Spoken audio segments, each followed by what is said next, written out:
Assalamualaikum warahmatullahi wabarakatuh. في هذا اليوم ستقدم مجموعة النهضة الفلسفة. نحن من بكالوريوس أصول الدين الإرشاد الفصل الثامن. بين أصدقائي الذي سيقدمون نورنا هزيكة بنت معروف، نور شهادة بنت جوابي، نور الألواني بنت نزري، نور كمارينا بنت زين العارفين، نور آليا بنت أبو حسن السعري، فاريزة بنت فازل، ولبيبة بنت جويني الريزيني. Bismillahirrahmanirrahim. Assalamualaikum warahmatullahi wabarakatuh. Inshallah, today me and my group will present about one of the title that have in Falsafah Hadithah. And the title that we will present was Another Falsafah, mean that the philosophical reawakening, or we can simply say it as the renaissance of the philosophy. I am Nuina Hasika binti Makmur, metric number 047540. So, before focus to discuss in detail about what are the content or what we will discuss that have in this title, first, importantly, we must know the introduction or the muqaddimah about what we will discuss about. So, the first point was, Nahdul Insan Mirakatuhu وحتى أخلاله التي خلابها طوال العنصر الوسطى بعد أن أنفقوا قرونا ووهموا لا يمحسه وجود ولا يكاد يمحسه وجود فتعدت نواهي النشأ في الإنسان وأخذ يتعقب المعرفة وينشدها لا منأجل الكنيسة. هذه النهضة حادثة هي نتيجة طبعا لثلاثة حركات كبرى وهو بعث الأدب القديمة وإصلاح الدين ونشأة العلوم الطبيعة. So, in this slide or in this muqaddimah, said that the content of the philosophy had been silent or had been sleep in long time during the Middle Age of philosophy era involvement. So, after the Renaissance appeared, the philosophy was freed from the ancient philosophical system, and also during the Renaissance era, they free to study anything about nature without the confinement to the old system that was fulfilled with the ignorance, which during that time they could not sense the existence nor hardly notice the existence. Because of that, people was left too much an answer question, which eventually leads them to free the philosophy. So, other than that, they also introduced the new philosophy not because of the church, but for the sake of knowledge seeking for itself. And this intellectual renaissance was not suddenly or accidentally came back by itself. It already have a natural result of three major or three factors of the movement that were witnessed by the European at that time. And those factors or those major was the rise of ancient civilization, the religious movement, and the last one was the scientific revolution. So, we go to the Ba'sal Adab al-Qadimah, that was the first major, that is the rise of ancient civilization. We will discuss about surah jarifah anifah tasdad ila tahrirul haya bima asabuha ibanu unsur al-muzalima min aqamu wujud aradat and nahdul aqlu min atharah wa antamfuhu fihi ruhul hariya wal hayatu wa nashad fatamasak lahu khaza'u fi adab Yunan wa Rumain. Awalu min hamlu lawa'u hazihi nahdah mubarakah huma bitrara wa danti wa fi awakhir al-qurun al-wasta. Fakana tala'u hayatu fikriyah jadidah bushrawan qaumuhum bikudumha wa markazha fi Madinah Florence bi Italian wa bimuhasa fi ahdi ra'isul jumhur yataha qasimu di majlisi faqad kana alima wa filsufan wa fanat. So in this factor, in this the rise of ancient civilization factor, talk about the factor was talking about. As for the literary renaissance, the revolution of civilization indicates that people had been in such a cruel era, which was show that the violence of the revolution that confronts the liberation of life from the sterility of existence during the Dark Age. So, which also the thought of freeing their life, meaning that they need to release their mind from its confinement and encourage of human mind to give it a new spirit of human freedom. So therefore, they choose to take the model of Greek and Rome civilization. At the first, so the first or the earliest to bear the banner of this blessed Renaissance was Petrarch and Dante, and also the other of civilization figure. And each of them came from the starting era at the Middle Age of philosophical era, and they were the vanguard of a new intellectual life and also lead the new philosophy among them. So their center or their markaz was at the Florentia, Italy. In particular, their movement was led by Cosimo de Medici, and he was a scholar, a philosopher, and an artist. He also making effort to secure the idea of civilization and awaken it. For that purpose, he building the academy had been taken into account that he built it as his own place, that is in the Florentia. So the next factor or the next major was Al-Islahuddini. Al-Islahuddini, that was the religious movement. The point said that وسير النهضة الأدبية في خطها حركة إصلاح في الدين نبتت بذورها في ألمانيا ثم زاعت منها في سائر الأرجاء انتهت بالناس إلى الثورة على الكنيسة وسلطتها ووجوبها هي الفرد واستقلاله في رأيه أن يتصل بالله اتصالا مباشرا ولا يحتاج في توبته إلى وساطة راهب أو قسيس لم تعد بالناس حاجة إلى رجال الدين يتوسطون بينهم وبين ربهم ما دام الإنجيل قد ترجم إلى لغاتهم التي يفهمونها. So in the second factor, in the second major, that was the religious movement, we talk about the beginning of the literary renaissance. In footstep was followed by a reform movement in religion that had been started in Germany, and then it spread through all around and ended with people revolting against the church from their power and the necessity to free themselves and their minds. Where that they only, if they want to pray or to contact directly to God, they only have to pray and contact to God directly without the prayers. Meaning that other than that, people no longer need someone or need somebody to mediate between them and their Lord, as long as the Bible has been translated into any language and they could understand it by themselves. Okay, so that's all from me. And the presentation will continue by my friend. That's all from me. Assalamualaikum. Thank you.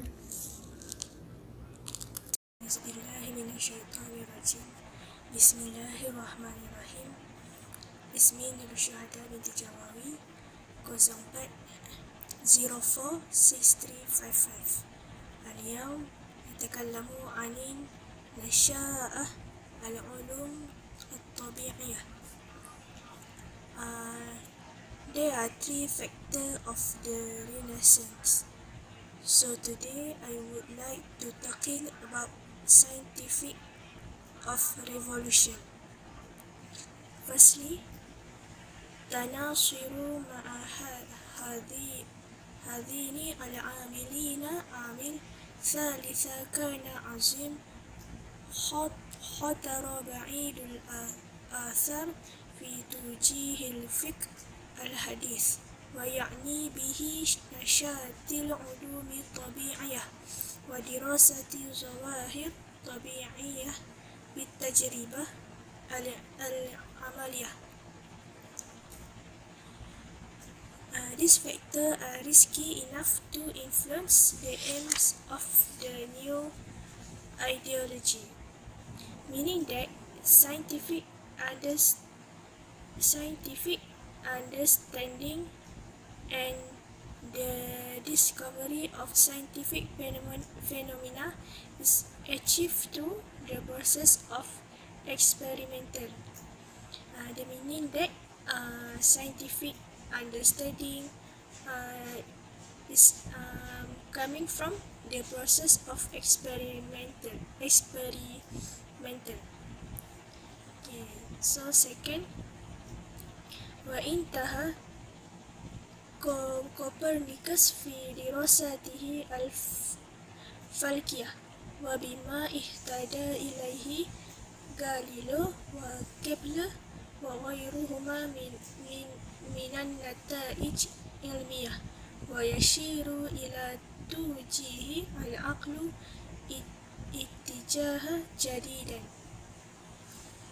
The scientific activity was spread around the world, especially the solar system, in heliocentrism, which is Galileo and Kepler ultimately opposed. Turn into it. So thirdly, واتخذوا العصر جديد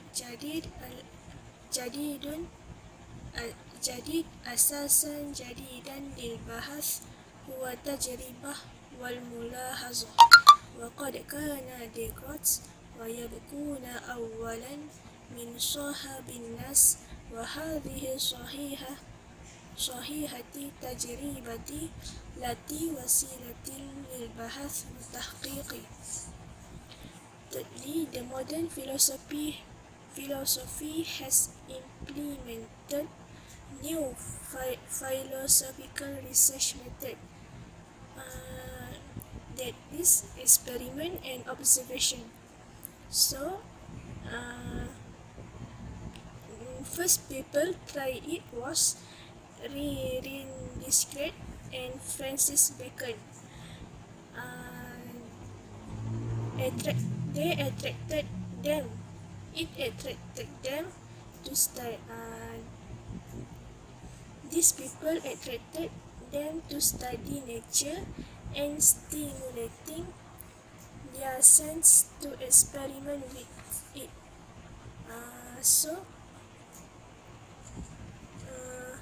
In the modern philosophy, there are two focused research methods, that is experiment and observation.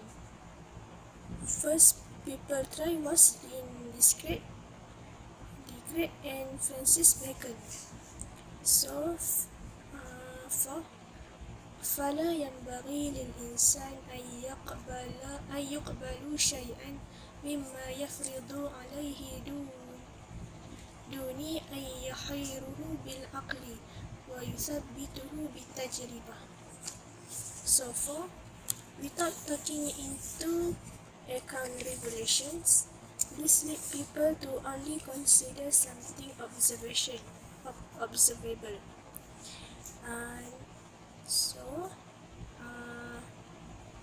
All people in this era and in this factor focus only something observable. Next, الفلسفة المشهورة في ذلك. Next, we are talking about figures. There are three figures. First, Bruno.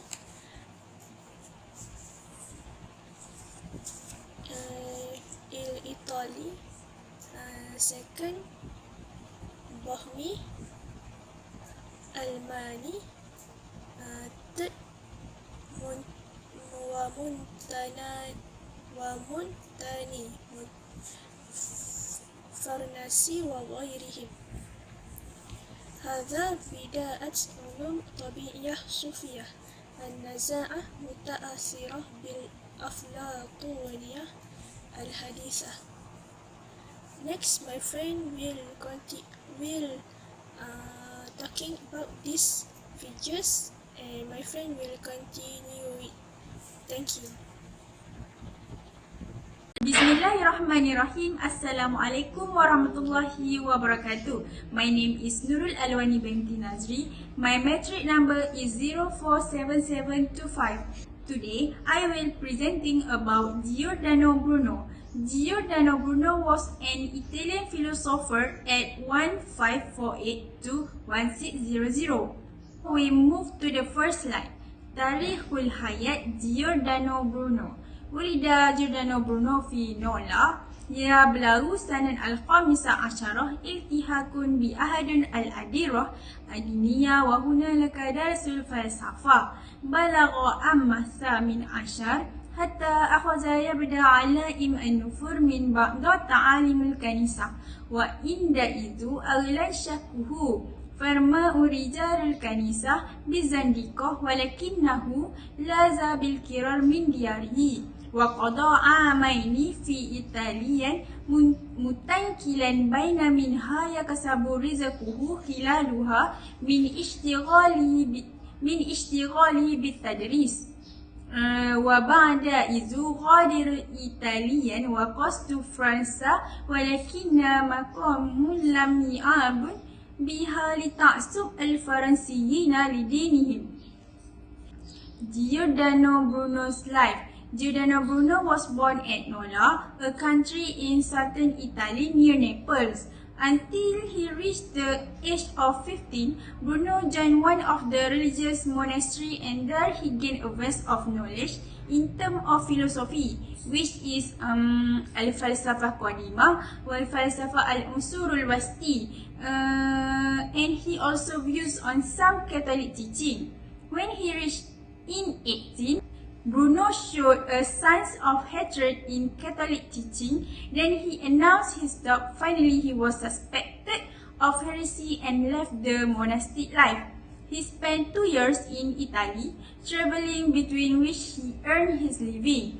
This experience reveals much about Bruno's personality. He became a rebel and unwilling to accept traditional authority because of his love in knowledge and hatred of ignorance. The price he paid for this independence was persecution and condemnation in many countries. So we move to the next slide. في عام 1579 فرحان إلى جنيف ولكن إدانته لأستاذ في جنيف أجبرته على مغادرة تلك المدينة ولم يمسه له إلا إذا تحول برونو إلى الفنون الديني.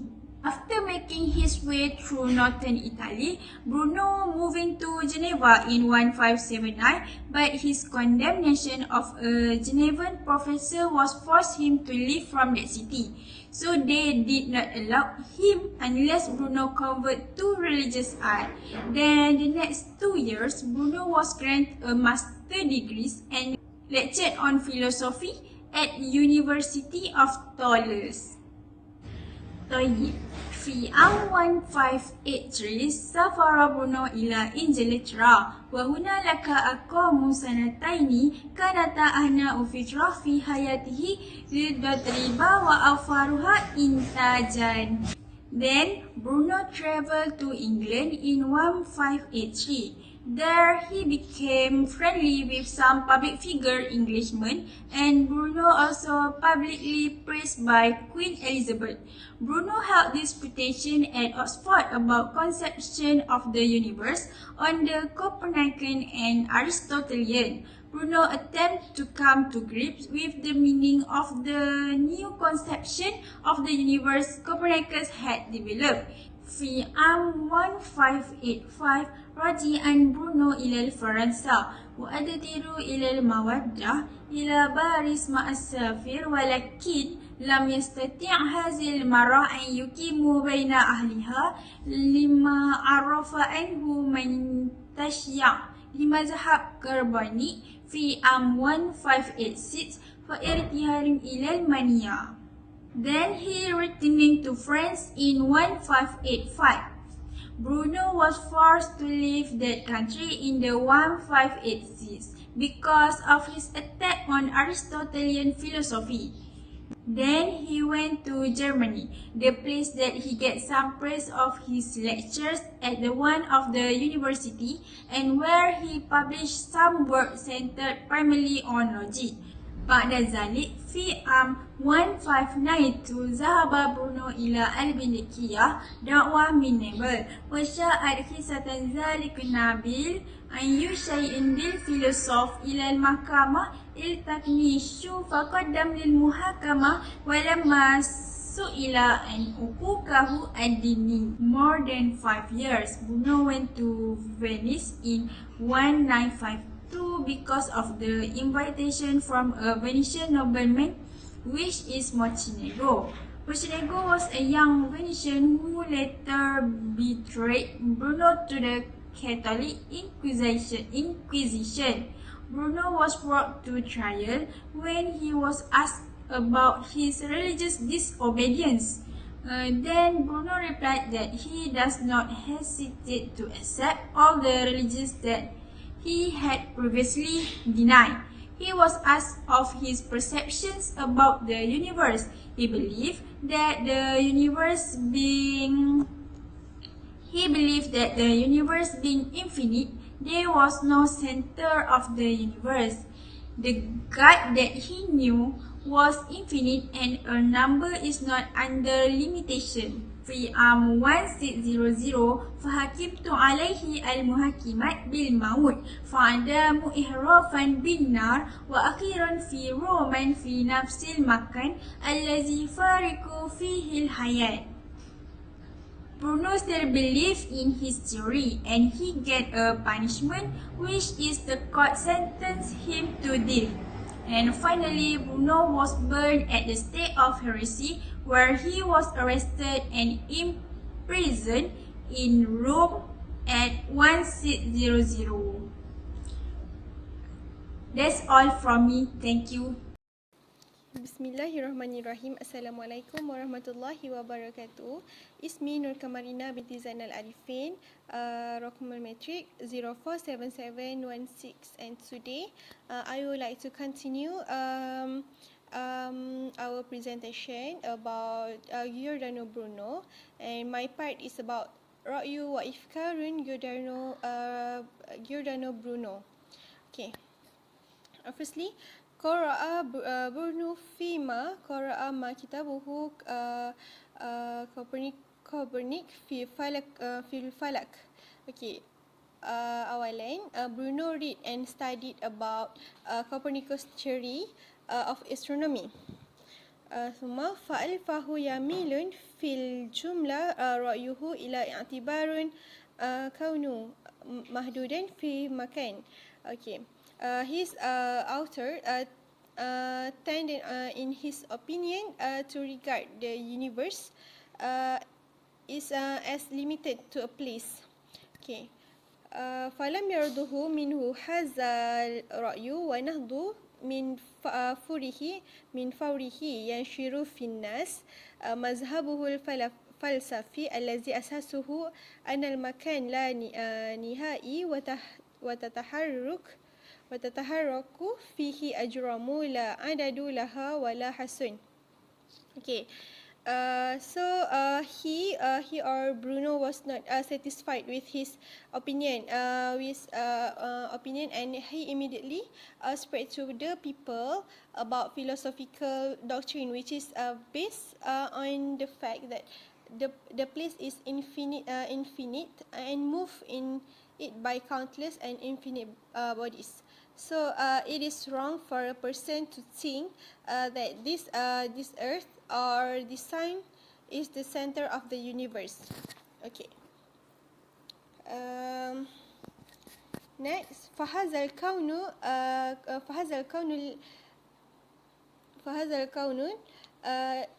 نهائي محتاج تشريف عليه القوة لا نهائية واحدة لا تختلف. Okay, so this infinite united creation was direct or managed by one and single infinite power. Okay, في مكان عنها في مكان آخر, that does not differ in one place from it in another, and the whole of this universe. Okay. ومجمع هذا الكون بكل ما فيه هو الله. Okay, so the entire of creations and all of this soul power is we call as Allah. Okay, as God. Okay, فالله هو مصدر كل شيء وسبب كل شيء. Okay, God is the source of everything, and it is factor or responsible existence of anything. So God is the factor responsible existence of anything. Okay.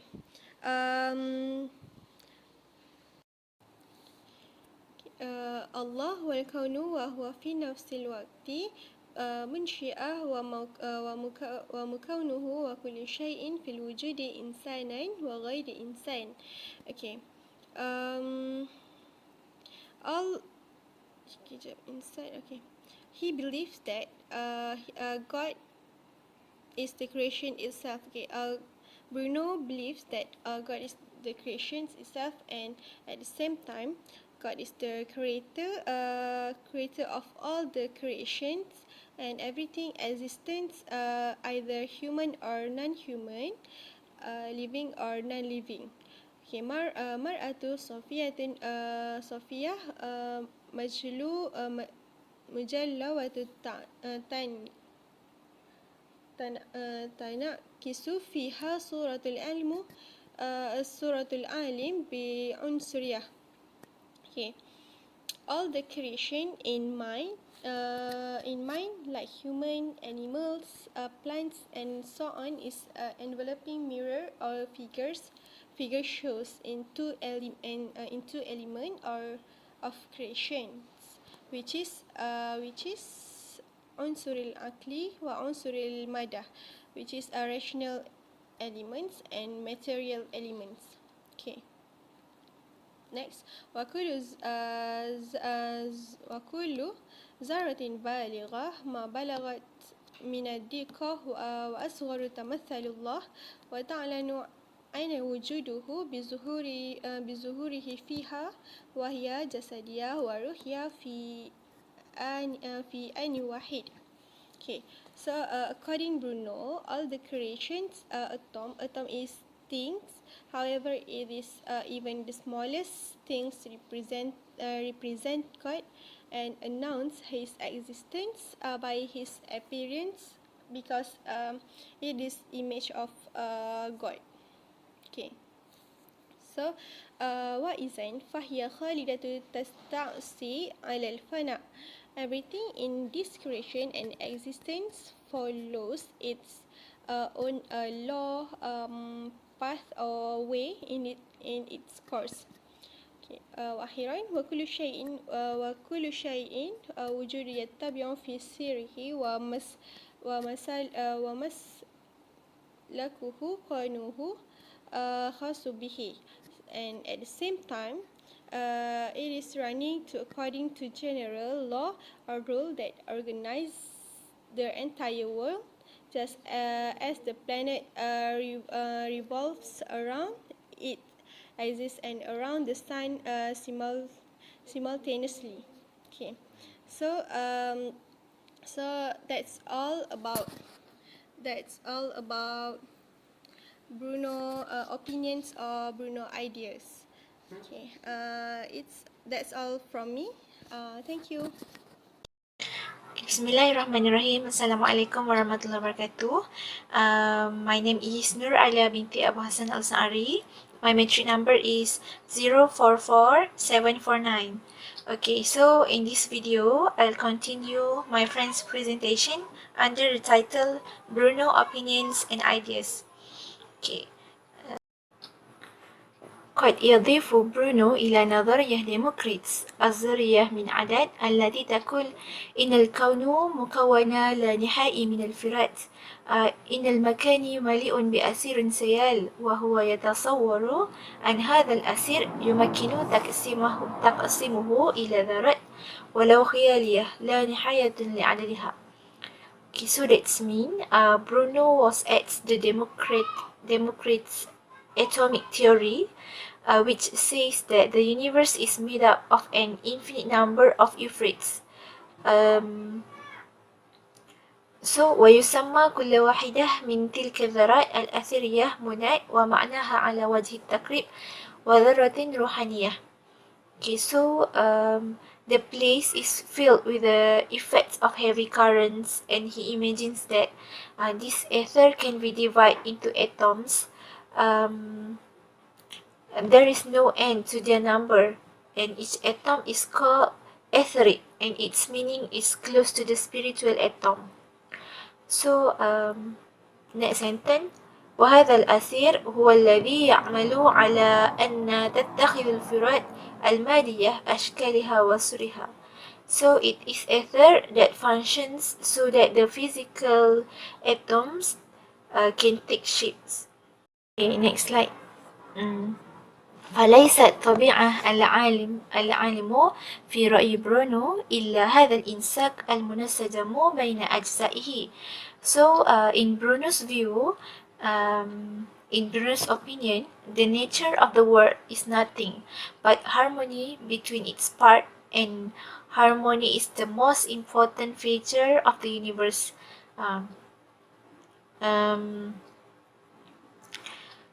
And anyone can feel this consistency between the part of the universe and can understand it properly. Okay, so next, والانسجام هو أخص خصائص الكون ومن يستمع أن يدرك هذا الاتساق بين أجزاء الكون. Okay, the ugliness or imperfection of a person who cannot live himself to the whole in a state of harmony and consistency.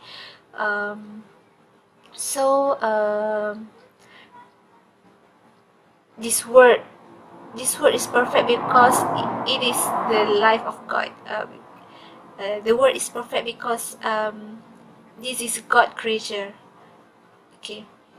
So وأن يفهمه على وجهه الصحيح تلاشت أمام عينيه عيوب الأجزاء التفصيلية في جمال الكل وإن من يشكو من قبح السالم أو نقصه لعجز أن يسمو بنفسه بحيث يرى الكل. Okay, so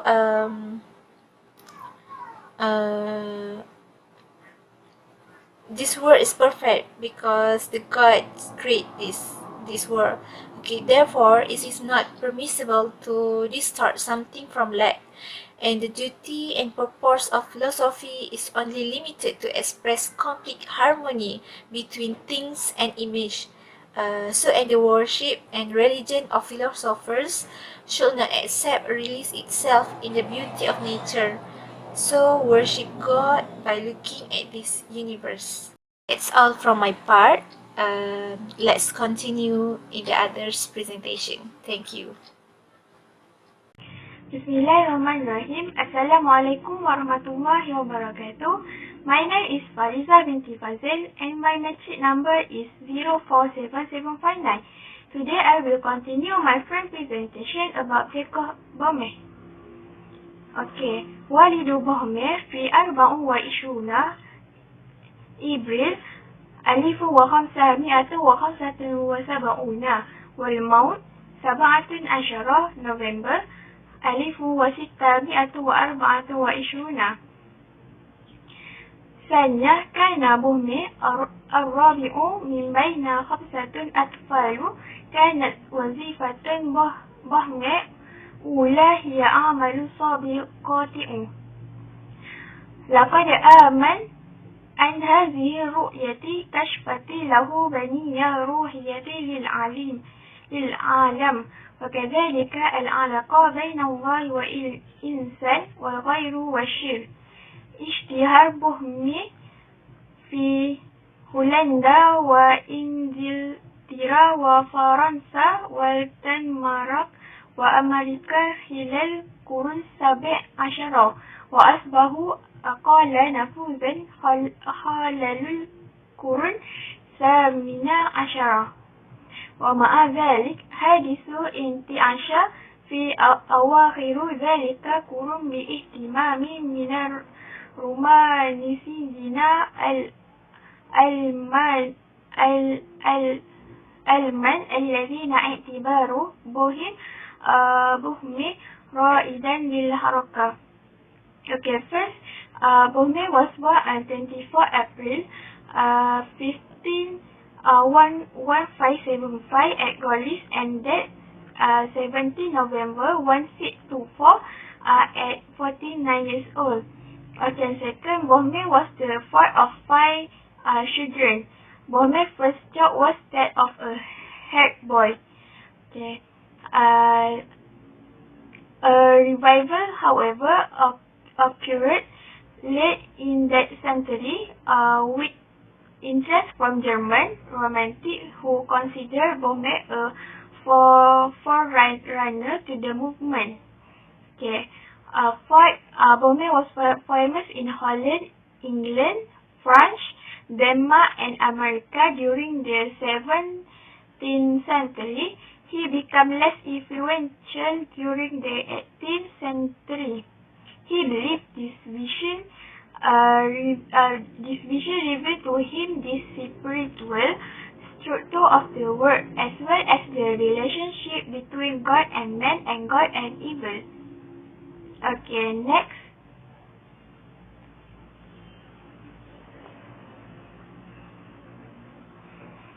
Next, Afkaru Bohme. Okay. The meaning of Afkarun Bohme is Bohme Tau. Okay. First, وَإِتْفَقُوا مَعَ رَأْيُ كومبرنيكوس حول مركز الكون. Okay. Second, اختلاف في أن الله يشبه مخلوقه دون أي اختلافات وشددوا على أن الله هو مصدر التنوع والاختلاف. قال إني لألوهيتي متناقضتان الخير والشر، لكن القصد من الشر هو الكشف عن الأشياء الجدة وفرضها.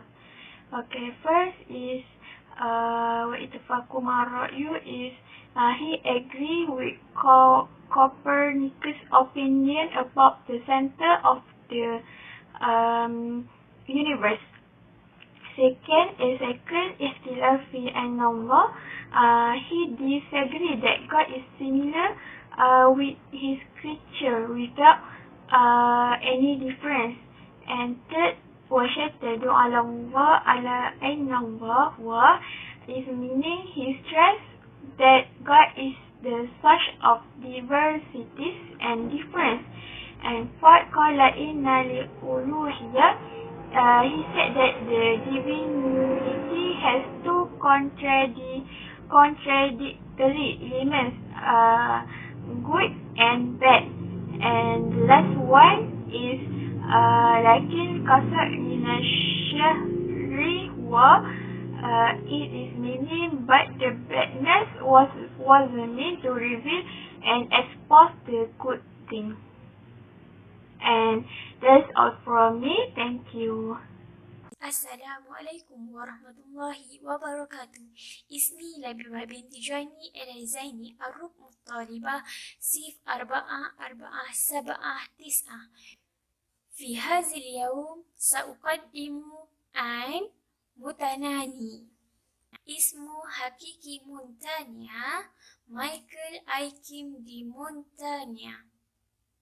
حياته مونتانيا سنة 1533 إلى سنة 1592. ولدت مونتانيا في بوردو فرنسا. مونتانيا درس الفلسفة والقانون في جامعة تولوز. درس معه الفلسفة والقانون. كان ناقد. بسبب اهتمام بهراية استقال مونتانيا من قانون. بعد ذلك أصبح أحد نابلة القرية. لذلك لم يستطيع أن يقبل كل حق. احتوى عمل مونتاني الأول كوسيسيج على اعتقاده بأن الإنسان لن يصل إلى حقيقة أبدا، كما يجادل بأن الكون كامل غير مثبت أيضا. Literature elevates the position of the human mind, causing him not to accept the truth. The ideas he brought were in the futures of modern philosophy. Lifting the human mind is named humanistic. هذا كل ما قدمته بإضافتي إلى أرض مجموعة اليوم عن النهضة الفلسفة. شكراً.